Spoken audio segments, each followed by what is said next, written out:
for these ancient words.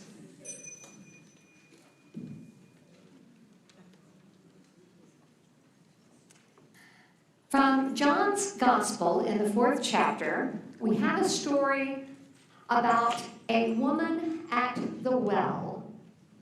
Notice we don't know her name, but she is one of my favorite biblical characters. And most scholars will point out that the woman met Jesus at midday, rather than early morning when most respectable women would be gathering their water, leading to assumptions that she is disreputable, maybe sexually unclean, or some such thing just not accepted among the female cadre. Maybe she just didn't like waiting in line. Or maybe she found the morning chit-chat annoying. Or maybe she liked to sleep late. Who knows? But for the sake of argument, let's go with disreputable. So, I'm setting the scene for you. Here's what's going to happen. We've got Jesus talking to a disreputable Samaritan woman.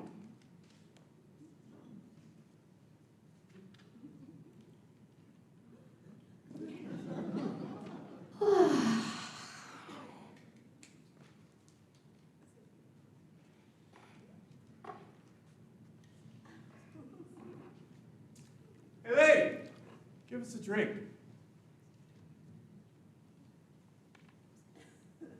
A Jewish guy asking a Samaritan gal for a drink? You gotta be kidding me. Knew what water I had. You want what I got. Oh, yeah? Is that right? Well, maybe you should give me some of that stuff. Cause my feet are killing me from carrying these buckets back and forth. Sure, but go and get your husband first.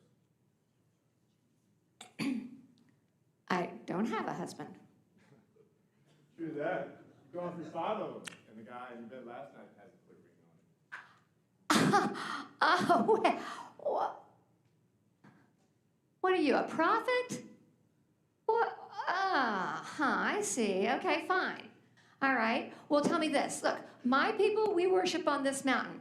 Your people worship down in Jerusalem. What are you doing up here? Mountain, city, it doesn't matter. Your people don't even know who they worship to. At least the Jews know who well this is. But I'll tell you this. What really matters is how you draw the water in spirit and in truth. Wait a minute. Did you say my people don't know anything? Well, okay, fine. I'll tell you one thing that my people know. My people know that an anointed one is coming, and when he comes, we'll know everything we need to know.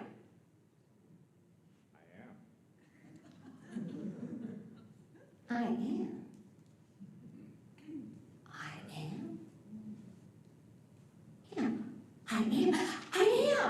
He's the I am. He's I am. He's the I am. Everybody, he's the I am. Hey, lady, don't forget your picture. He's the You're I gonna am. need it.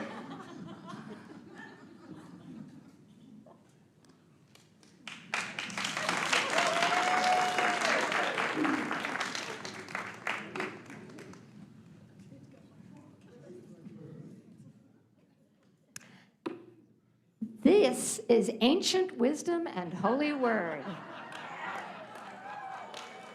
Thanks be to all that is wise and holy.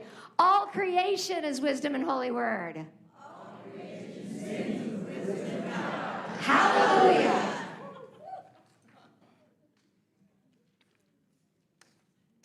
All right. So, for Jesus to be alone with this woman was a little unusual because, as indicated, there's an implication that she might have been a little disreputable. Okay, here's a tangent. She probably wasn't disreputable. You know why I say this? Because that criticism has been aimed at powerful women throughout history to discredit them.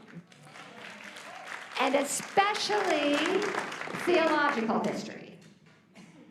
How many of you, for example, grew up believing that Mary Magdalene was a prostitute? Yeah. Okay, so not true.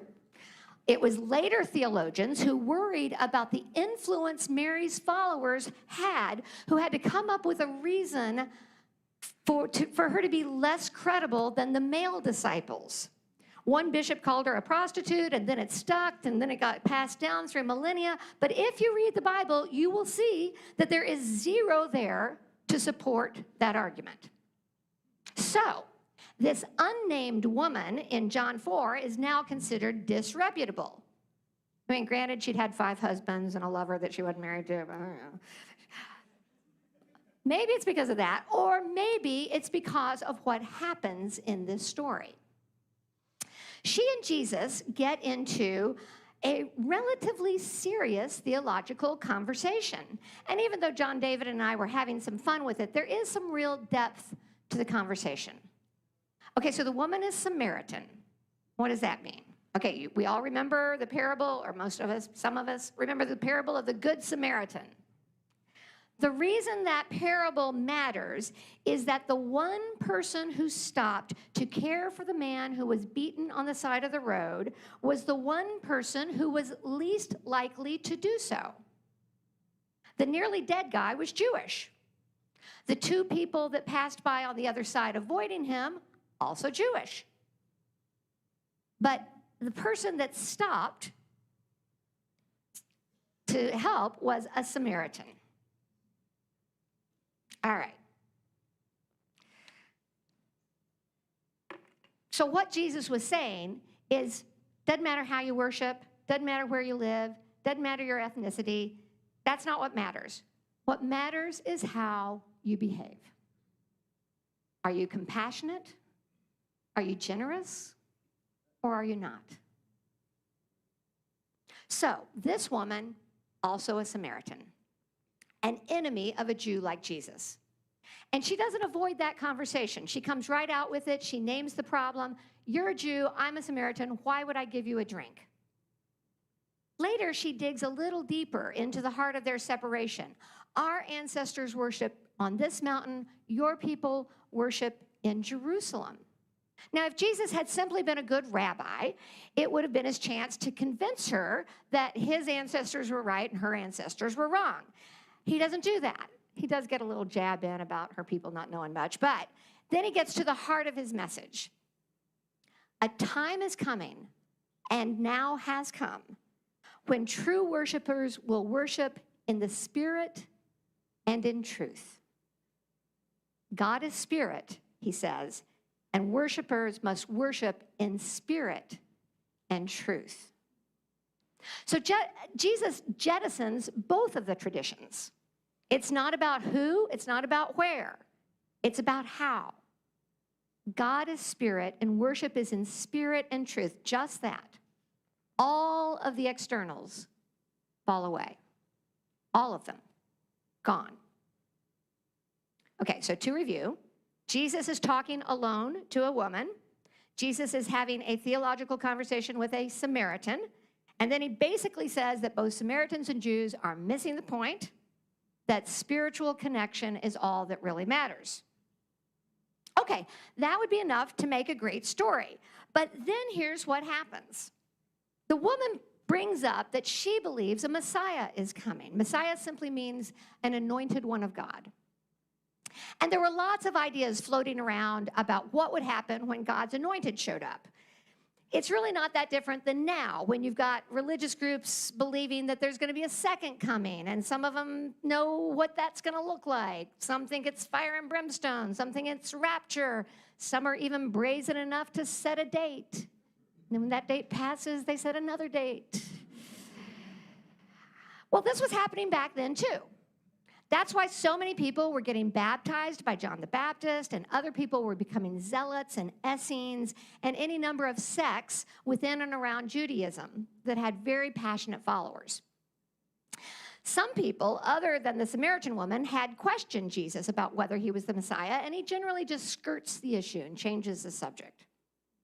But today, in this story, when the Samaritan woman mentions the Messiah, Jesus says simply, I am, or I am he. So I am, big word in both the Hebrew and the Greek scriptures. It is the self-naming of the divine or the Holy One. So like when Moses is at the burning bush and says, "Who are you?" The response is, "I am who I am," or "I will be who I will be," or "I am becoming who I am becoming." It's kind of a weird verb there, so it can be a lot of different things. But anyway, I am. And in John's gospel, there are a lot of I am statements. Why is this significant? Okay, one, because Jesus didn't answer this question before. And two, because when he does answer it, he does it to a possibly disreputable, certainly female, and certainly Samaritan person. And then she goes and tells the whole village, which makes her what?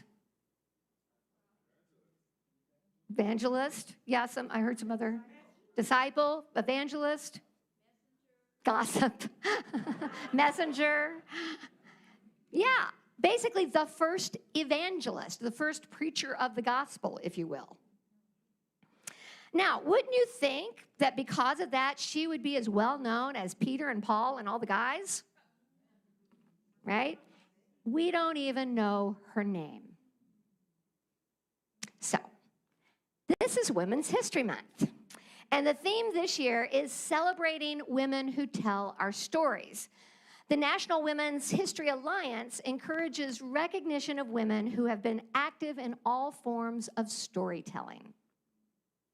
I would say that the woman at the well was a pretty important storyteller in the context of the Jesus event. And so I am here today to recognize her story and her storytelling. She went and told the story of her encounter with Jesus with the whole village, and the village who, according to the story, thought she was disreputable. A reputation that, by the way, did not stop Jesus, right? He didn't seem to care in the least how many husbands she'd had or how many lovers she'd had. He saw in her the pursuit of truth. He saw in her the pursuit of truth, and that's what he responded to. So in honor of this Samaritan woman, this first evangelist, the first person to receive and share the news that Jesus was an anointed one, I want to lift up some other women who pursue truth and share good news. And I want to start with the women of Iran. I am, old enough to remember the Islamic Revolution in 1979. 2 years later, when I was still a teenager, the hijab rule went into place saying that women must cover their hair. Now, for the whole 40 years that rule has been in place, there have been women who have protested it. But 2 years ago, a hardliner was elected president of Iran, and stricter enforcement of the rule was put into place.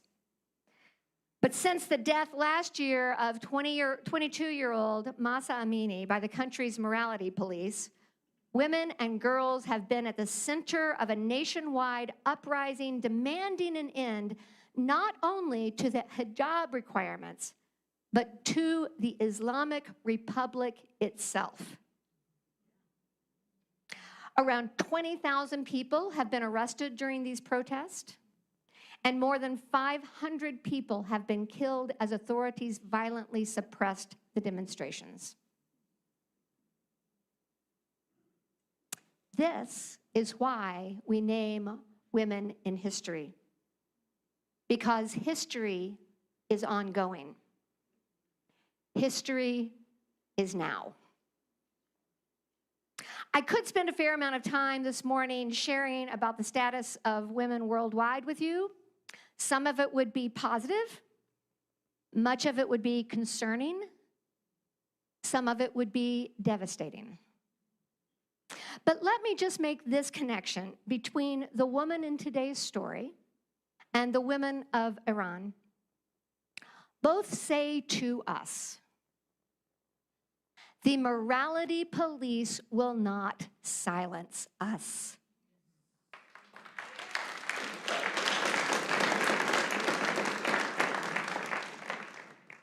We have truth to share and truth to tell, and we will do so. we will do so at risk to our very lives. Because we know that these men who would condemn us do not have the last word. Truth always has the last word.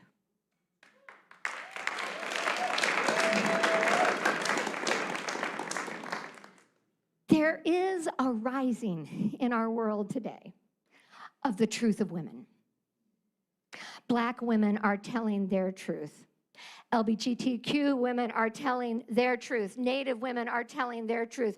Women who had abortions are telling their truth. Women who've been sexually assaulted are telling their truth. And all of these, I believe, are part of a spiritual movement, whether recognized or not. The power of the divine feminine is rising.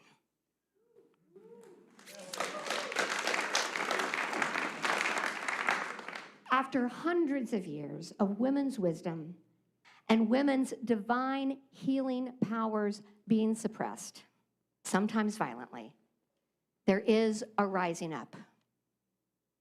Ancestral lines are being healed. Old wives' tales are finding scientific support. The divine feminine is an energy. It is fierce. It is wild. It is compassionate. It is healing. It is in women and men and non-binary folk. It is earthy. It is fertile. It is creative, and it is wise. It longs to be balanced with the divine masculine. But the divine masculine has been out of balance for a really long time, guys. And with the suppression of the divine feminine, the shadow of the masculine has run amok. And now we are in a time of deep correction.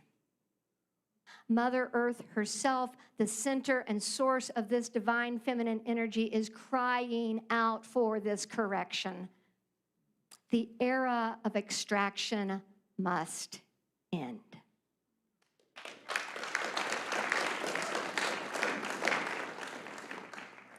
Now, we all know this, right?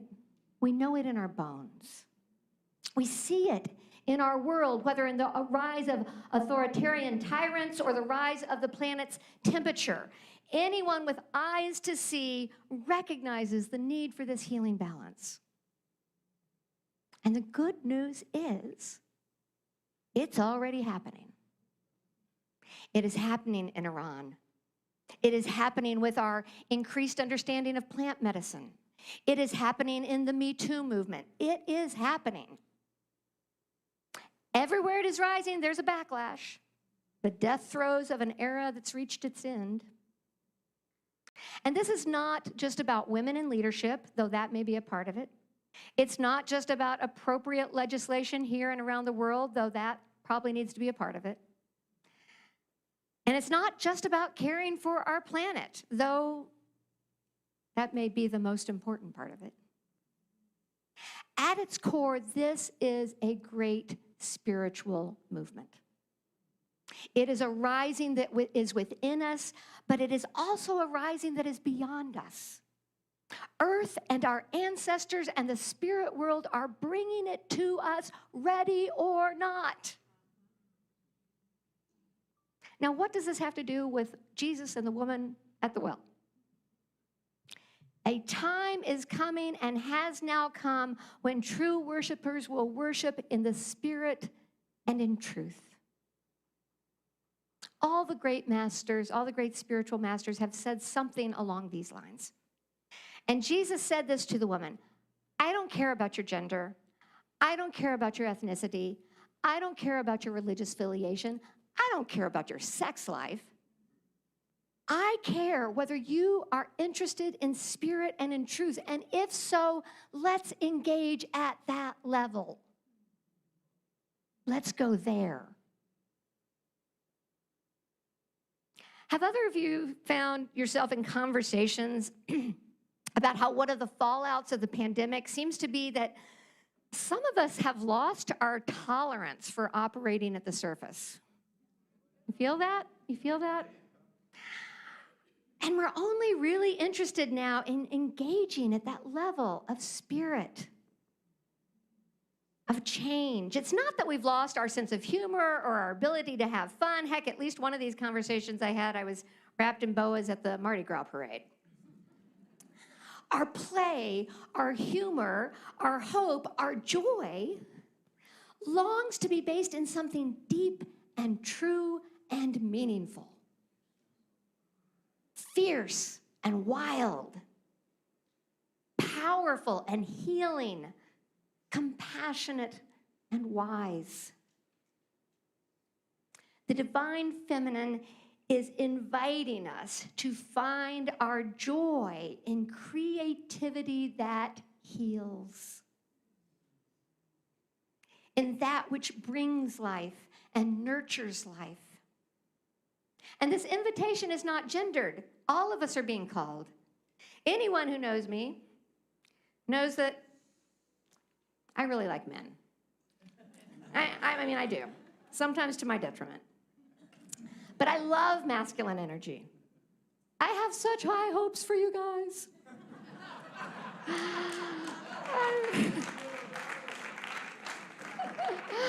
I really do. And I see the wounds of patriarchy in your own souls. The patriarchy is a great example of winning the battle and losing the war. Yeah, you get to be on top for a while, but at what cost? Now, as we watch the logical conclusion of shadow masculinity playing itself out in an almost absurdist fashion all around us, I look around at the men in this room and in other spaces I inhabit, and I see the longing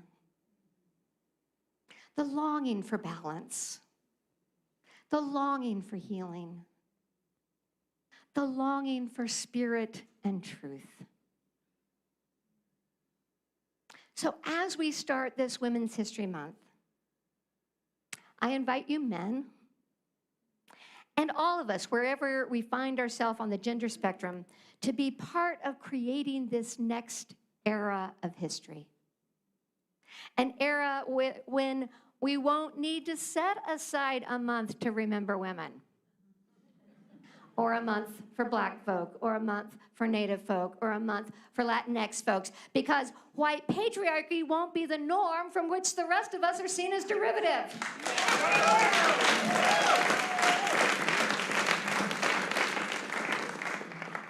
But when we are all together,